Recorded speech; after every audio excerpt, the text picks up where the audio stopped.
कल हमने पढ़ा था गवरा और गवरैया है। गवरैया टोपी पहनना चाहती है और उसके लिए उसे रुई का एक फाहा मिल जाता है। रुई को फाहे को लेकर वो अलग अलग कारीगरों के पास जाती है। सबसे पहले हर कारीगर उसे उसका काम करने के लिए मना कर देता है कि उसका काम नहीं किया जाएगा। लेकिन जब वो लालच देती है कि तुम्हें आधा हिस्सा मिलेगा, रुई अगर धुनिये के पास गई धुनवाने के लिए तो उसने कहा कि तुम्हें आधा हिस्सा मिलेगा। कोरी को भी कहा कि तुम्हें आधा हिस्सा मिलेगा, दर्जी को भी कहा कि तुम एक टोपी रख लेना, एक मुझे दे देना, और सब लोग उसके काम के लिए तैयार हो चुके थे। इस तरह से उसने अपनी टोपी बनवा ली और वो उस देश के राजा को मिलना चाहती थी जिस राजा के लिए सब लोग काम कर रहे थे। राजा को मिली तो उसे चिढ़ाने लगी कि उसके पास टोपी नहीं है।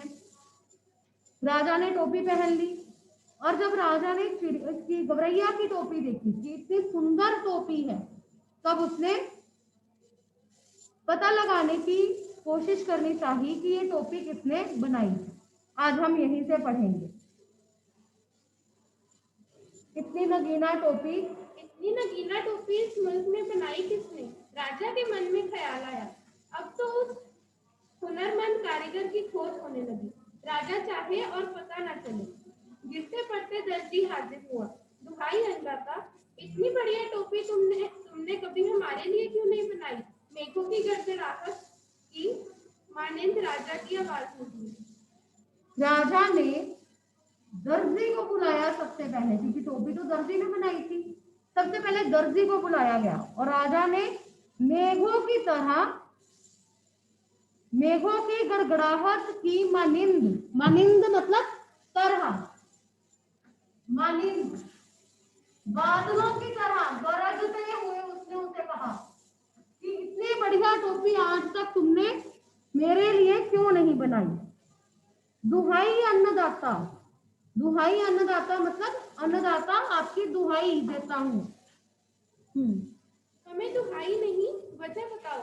कपड़ा बहुत उम्दा था सरकार, एकदम गपश और गबीज। अब दर्जी ने कहा कि ये मेरी गलती नहीं है, मैंने बहुत अच्छी टोपी बनाई है, लेकिन उसके पीछे कारण यह है कि कपड़ा बहुत ज्यादा अच्छा था, बहुत ही उम्दा कपड़ा था।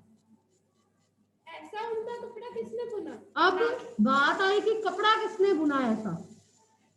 नाग की मानिंद राजा फूंक मारने लगे। गिरते पड़ते बुनकर हाजिर हुआ। माफी बख्शे सरकार। अब बुनकर को बुलाया गया क्योंकि कपड़ा बुनकर ने बुना था। माफी नहीं, वजह बताओ। सूत बड़ा उम्दा था सरकार, एकदम महीन और लचकेदार। इतना महीन सूत किसने काटा? शेर की मानिंद राजा ने दहाड़ मारी। गिरते पड़ते कोरी हाजिर हुआ। जान बख्शे महाराज। जान नहीं, वजह बताओ। रुई रुई बड़ी बेहतरीन थी सरकार, एकदम बादलों की तरह धुनी हुई। इतनी बेहतरीन रुई किसने धुनी? बिजली की तरह राजा की आवाज लगती। अब राजा ने सबको एक एक करके बुलाया कि कपड़ा किसने बुना, रुई किसने धुनी, टोपी किसने बुनाई। सबको एक एक करके बुला लिया गया। कांपते छाती पीटते दुनिया हाजिर हुआ। खमा अन्नदाता। खमा, खमा मतलब क्षमा। मीनिंग नोट करते जाए बेटा। क्षमा नहीं, वजह बताओ। राजा गुस्से से काम रहा था। तुम चारों ने मिलकर इस गौरैया का काम किया। हमारे लिए आज तक ऐसा काम क्यों नहीं किया? बैठो बेटा, थैंक यू। दीपाली रीड करें बेटा।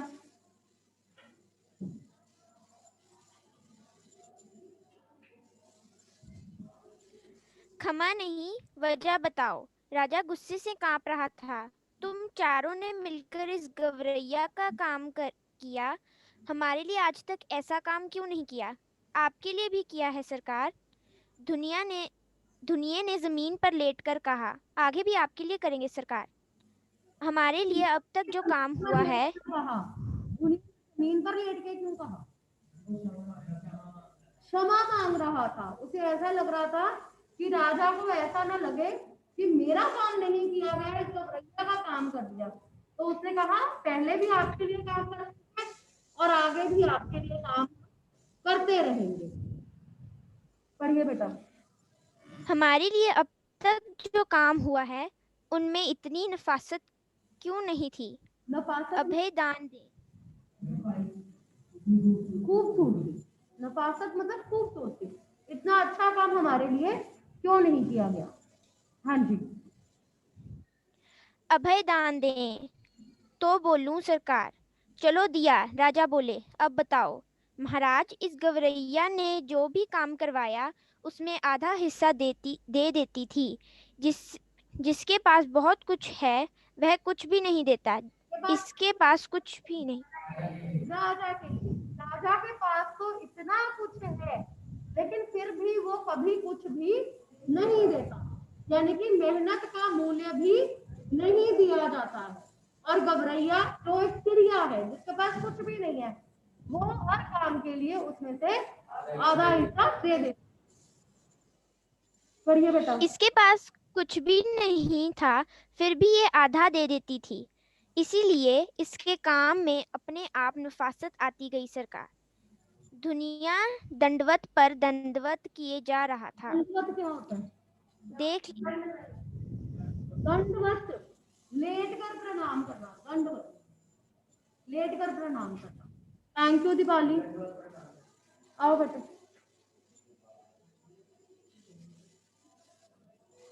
देख लो राजा, आंख में उंगली डालकर देख लो, इसके लिए पूरे मोल चुकाए हैं। बेगार की नहीं ये। बेगार की नहीं है ये। बेगार क्या होता है? बिना पैसे दिए काम करवा लेना, आलतू फालतू के काम करवाना। बेगार की नहीं है ये। गवरैया फिर चिल्लाने लगी, ये राजा तो कंगाल है। कंगाल मतलब गरीब, जिसके पास कुछ भी नहीं है। ये राजा तो कंगाल है, निरा कंगाल। इसका धन घट गया लगता है। इसे टोपी तक नहीं जुड़ती, तभी टोपी तक नहीं जुड़ती। जुड़ती मतलब एक टोपी तक नहीं बनवा सकता ये किसी से। इसे टोपी तक नहीं जुड़ती, तभी तो मेरी टोपी छीन ली। राजा तो वाकई अक्का गया था। एक तो तमाम कारीगरों ने उसकी मदद की थी, दूसरे इस टोपी के सामने अपनी टोपी की कम सुंदर लग रही थी। तीसरे खजाने की खुलती पोल। पहली बार राजा क्यों अकबका गया था? सबसे पहली बार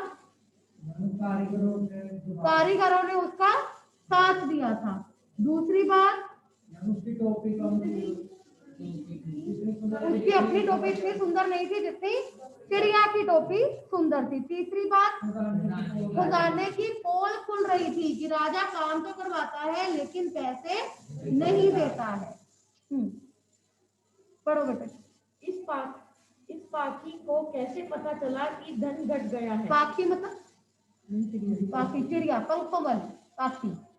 तमाम बेगार कारवां ने बहुत सख्ती के लगान वसूली के बावजूद राजा का खजाना खाली ही रहता है। इतनी ऐशो आराम। एक मिनट बेटा। तमाम बेगार करवाने बहुत सख्ती से लगान वसूलने के बावजूद राजा का खजाना खाली ही रहता है। बेटा, राजा का खजाना खाली ही रहता है। रेज योर हैंड कि इसका क्या कारण होगा। Raise your hand. इसका क्या कारण है कि इतने कर वसूलता है, इतनी बेकार का काम करवाता है, लेकिन फिर भी उसका खजाना खाली ही रहता है? क्या कारण है इसका? नो बात। हाँ जी धैर्य।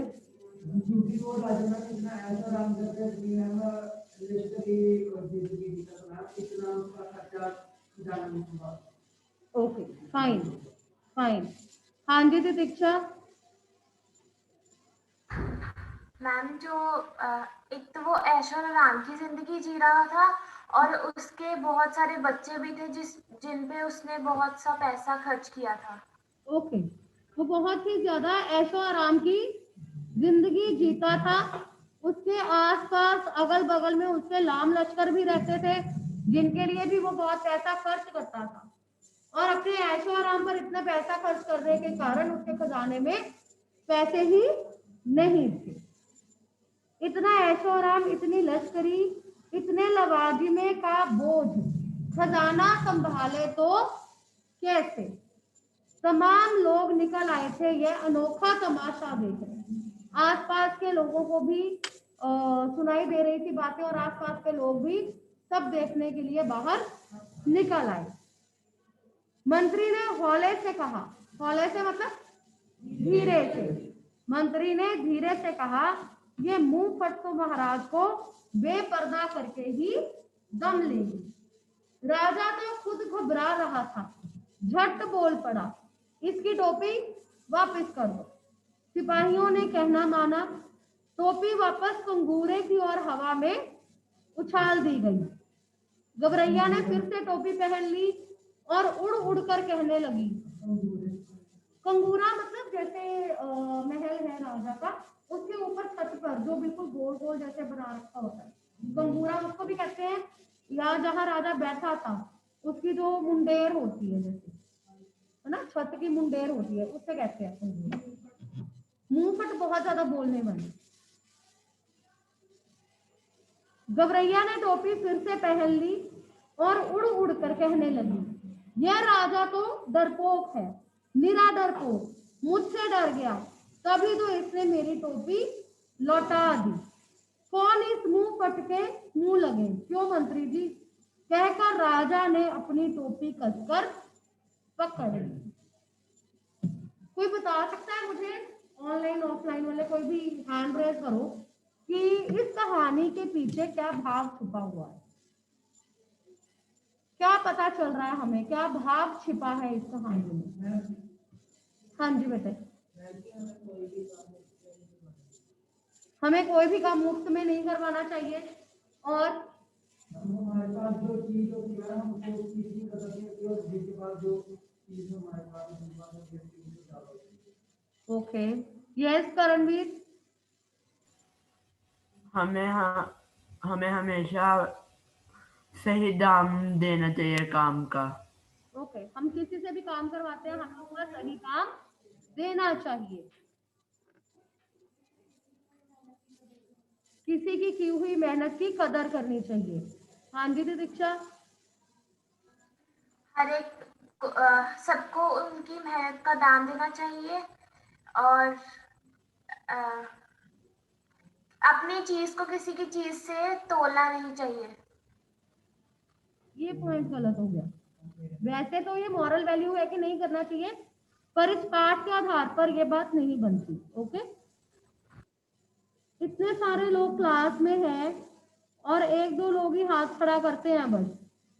हाँ जी गौरव, गौरव आप मुझे ये बताइए कि इस कहानी में लेखक ने अप्रत्यक्ष रूप से किसकी ओर इशारा किया है।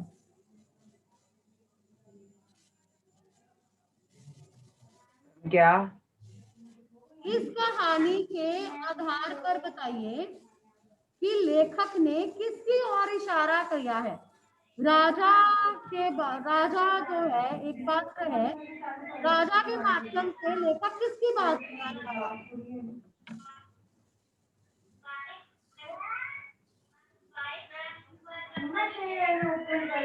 मैम आपकी आवाज नहीं आ रही। ओके ओके, बिल्कुल। आप में से कोई और जिसको मेरा ये प्रश्न समझ में आया हो। इस कहानी में लेखक ने एक राजा की बात की है जो अपने सारे काम बिना कोई दाम दिए करवाता है। इसके माध्यम से लेखक क्या कहना चाह रहा है, किन लोगों की ओर उसने इशारा किया है।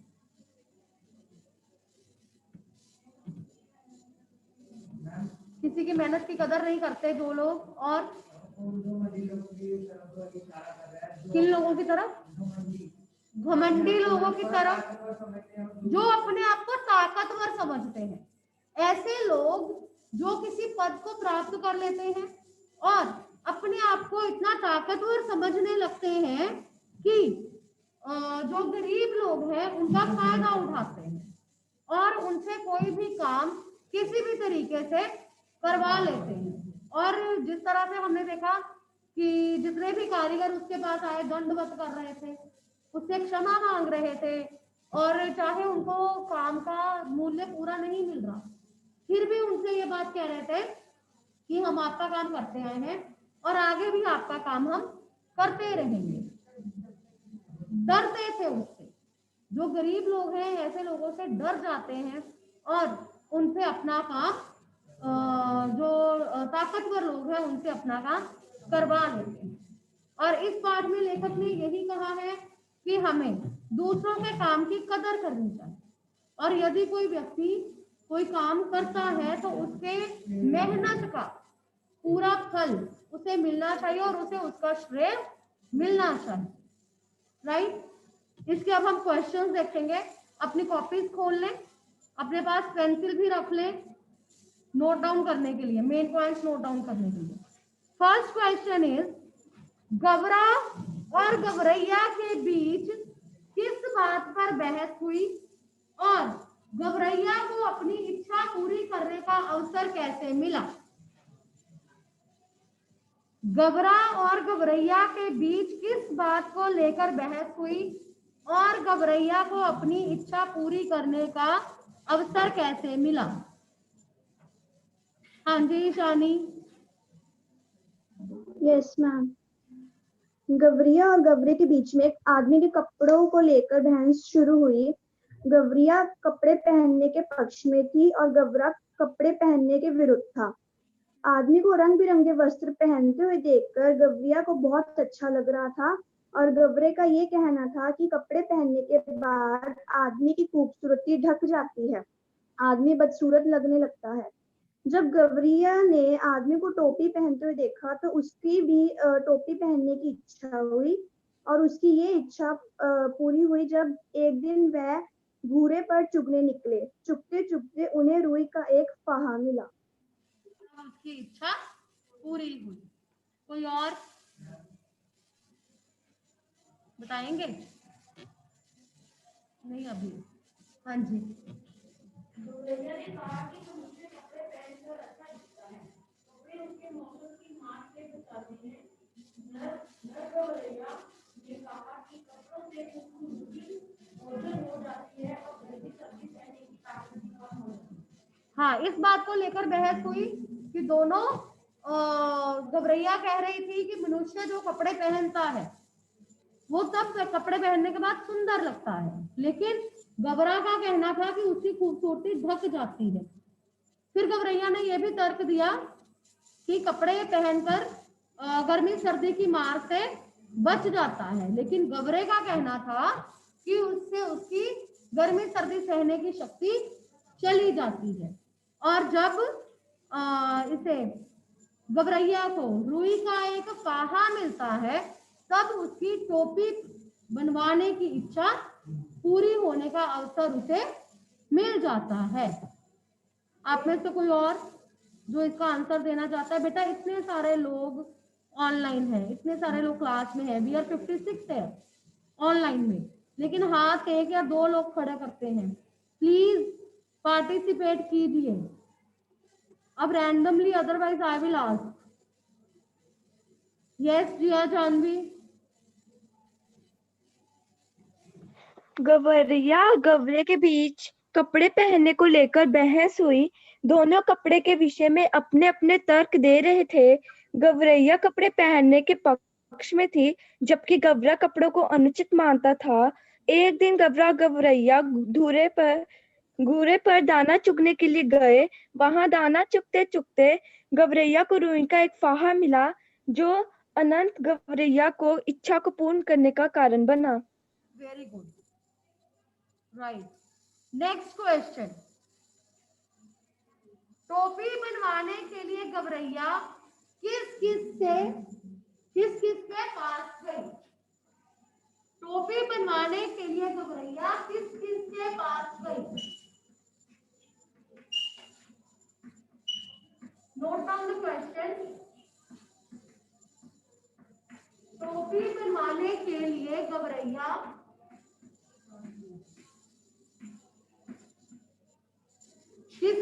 पास गई? Raise your hand.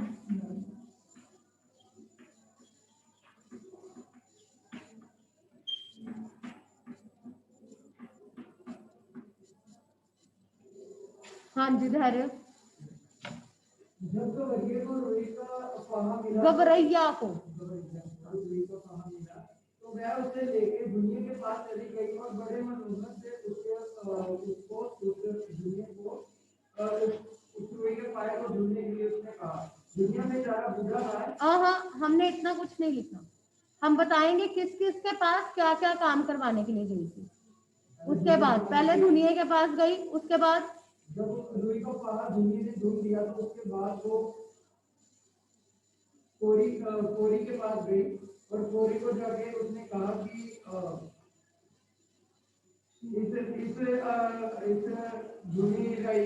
रुई को सूत काट दो। और उसके बाद वो सूत कतवाने के बाद किसके पास गई? बुनकर के पास। बुनकर के पास गई। 4 स्टेप थे। बैठो बेटे, बैठो। हाँ जी Gurshan. Yes Jiya. Yes ma'am. हाँ जी। टोपी बनवाने के लिए गवरैया सबसे पहले धुनिये के पास गई, जहां से उसने रुई के फाहे को धुनवा लिया।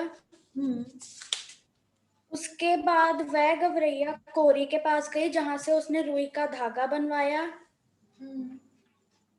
उसके बाद वह बुनकर के पास गई, जहां से उसने कटे हुए सूत का कपड़ा बनवा लिया।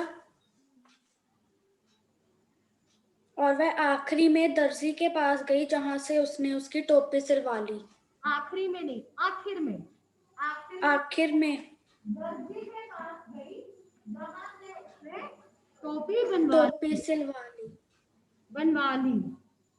टोपी बनवाने के लिए गवरैया सबसे पहले धुनिये के पास गई, जहां से उसने रुई का फाहा धुनवाया। फिर धुनी हुई रुई को लेकर वह कोरी के पास गई, जिससे उसने सूत बनवाया। उस सूत को लेकर वह बुनकर के पास गई, जिससे उसने बहुत ही सुंदर कपड़ा बनवा लिया। और कपड़ा बनवाने के बाद वह दर्जी के पास गई, जहां से उसने बहुत ही सुंदर टोपी बनवाई। ठीक है? हाँ जी। नहीं, नेक्स्ट क्वेश्चन इज, गवरैया की टोपी पर दर्जी ने 5 कुंडले क्यों जड़ दिए? गवरैया की टोपी पर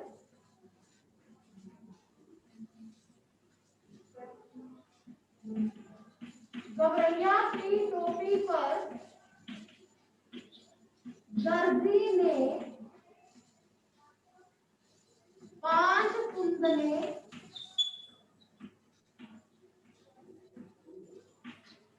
क्यों जड़ दिए?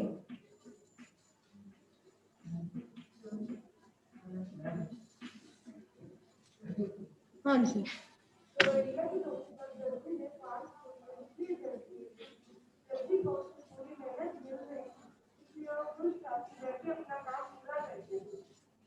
Okay, right. हाँ जी। बाकी जो बैठते हैं बेटा, आप लोग भी रिप्लाई करो।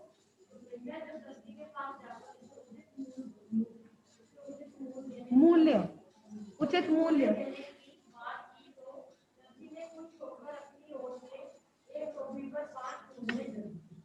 Okay, fine. हाँ जी गुरशान। Yes ma'am. गवरैया की टोपी पर दर्जी ने 5 फूंदे लगाई, क्योंकि दर्जी को मजदूरी मिल रही थी, जिससे वह बहुत ही खुश था। दर्जी राजा और उनके सेवकों के लिए कपड़े सिलता था और उससे बेगार करवाते थे, लेकिन गवरैया ने उसकी टोपी के लिए उसको मजदूरी में पैसे ना देकर उसे आधा कपड़ा दिया। एक टोपी दे दी उसको, एक टोपी देने के लिए तैयार हो गई थी। हम इसको थोड़ा सा ठीक करके लिखेंगे कि दर्जी जब राजा के लिए काम करता था, उसे उसका पूरा मूल्य नहीं मिलता था, उसे बेगार में काम करना पड़ता था। लेकिन जब गवरैया ने टोपी बनवाने की बात की और साथ में यह कहा कि तुम 2 टोपियां बना देना, जिसमें से एक तुम रख लेना और एक मैं ले लूंगी। जब दर्जी ने देखा कि उसे आधा हिस्सा मिल रहा है और उचित मूल्य मिल रहा है, तब उसने खुश होकर उसकी टोपी पर 5 फुंदने जड़ दिए। Right? Is it clear everybody? किसी को कोई प्रॉब्लम हो तो please raise your hand. Okay, next question. चारों कारीगर राजा के लिए क्या क्या काम करते थे? Please note down the question. चारों कारीगर राजा के लिए क्या क्या काम करते थे? चारों कारीगर राजा के लिए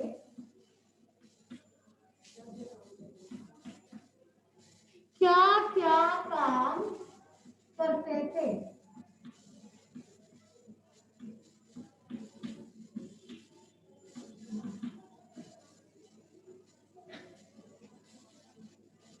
रेज योर हैंड। हाँ जी राघव।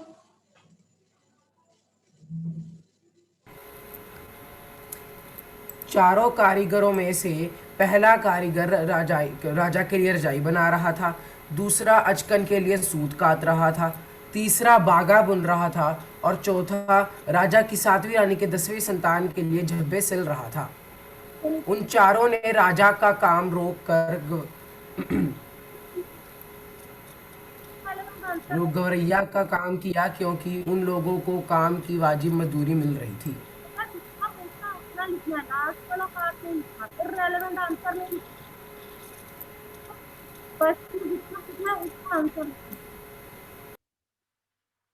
अगर आप साथ में लिख दें कि कौन सा व्यक्ति क्या काम कर रहा था तो वो और ज्यादा अच्छा हो जाएगा। जैसे कि रजाई बुनने का काम, रजाई बनाने का काम कौन कर रहा था? दुनिया। दुनिया राजा के लिए रजाई बना रहा था या उसकी रजाई के लिए रुई ढूंढ रहा था।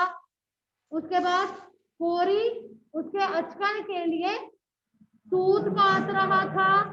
उसके बाद बुनकर राजा के लिए बागा बना रहा था और दर्जी उसके बेटे के लिए झब्बे सिल रहा था।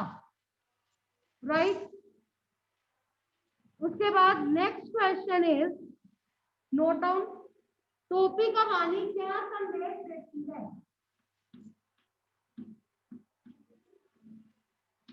टोपी कहानी क्या संदेश देती है?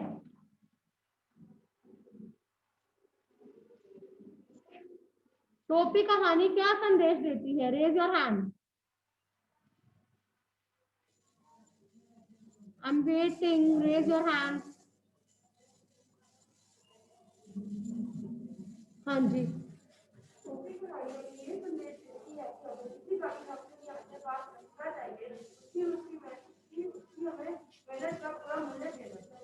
हमें किसी का हक नहीं रखना चाहिए, उसे उसकी मेहनत का फल देना चाहिए। Very good. उसे उसके काम का श्रेय मिलना चाहिए। और कौन बताएगा? सिर्फ तितीक्षा और गुरशान का हाथ खड़ा है।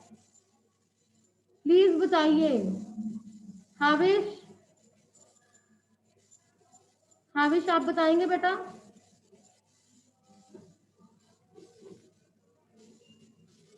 यस गुरशान। Yes ma'am. हमें टोपी कहानी पढ़कर हमें संदेश मिलता है कि हमें किसी पर भी हक नहीं जमाना चाहिए। हमें जैसे गवरैया खुद परिश्रम कर इतनी बहुत ही अच्छी टोपी बनवा रहा था, उसी प्रकार राजा तो अपने महल में बैठा बैठा दूसरों पर हक जमा रहा था कि वो कि लोग मेरे ऊपर सारा काम करेंगे। पर गवरैया खुद एक एक के पास जाकर उनको पैसे भी दे रहा था और उनसे काम भी करवा रहा था। ओके गुलशान, आपने थोड़ा सा आंसर इसका हटके दिया है। हमने ये कहना है कि टोपी कहानी हमें क्या संदेश देती है। इसमें हम दोनों में कंपैरिजन नहीं कर रहे हैं बेटा, गवरैया में और राजा में कंपैरिजन नहीं कर रहे हैं, बल्कि हमें ये बताना है कि टोपी कहानी संदेश क्या देती है। हाँ जी जिया जान भी बताइए बेटा। टोपी कहानी के माध्यम से लेखक ने समाज में फैली बेगारी की समस्या को दूर करने का संदेश दिया है। वह चाहता है कि योग्यता के अनुसार कारीगरों को उनका उचित मेहनताना देना चाहिए। लेखक यही संदेश हर जगह पहुंचाना चाहता है कि उचित मूल्य मिलने पर कारीगर निपुणता के साथ कार्य करता है। Very good, please repeat your answer. टोपी कहानी के माध्यम से लेखक ने समाज में फैली बेगारी की समस्या को दूर करने का संदेश दिया है। योग्यता के अनुसार कार्य संदेश, हाँ जी आगे। योग्यता के अनुसार कारीगरों को उनका उचित मेहनताना देने की बात कही गई है। लेखक यही संदेश हर जगह पहुंचाना चाहता है कि उचित मूल्य मिलने पर कारीगर निपुणता के साथ कार्य करता है। Very good. अगर आप किसी भी कारीगर को उसका हक देंगे, उसके किए गए काम का उचित मूल्य उसे देंगे, तो वह हमेशा निपुणता के साथ काम करेगा और ज्यादा अच्छे तरीके से काम करेगा। इसके साथ हम एक लाइन और लिख सकते हैं कि हर काम की सफलता के लिए उत्साह की आवश्यकता होती है।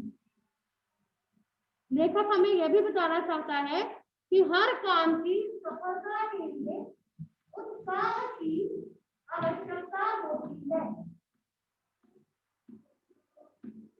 जैसे चिड़िया टोपी पहनना चाहती थी, उसके लिए उसमें उत्साह भरा हुआ था। अगर उसमें उत्साह ना होता तो वो अपनी टोपी भी नहीं बनवा सकती।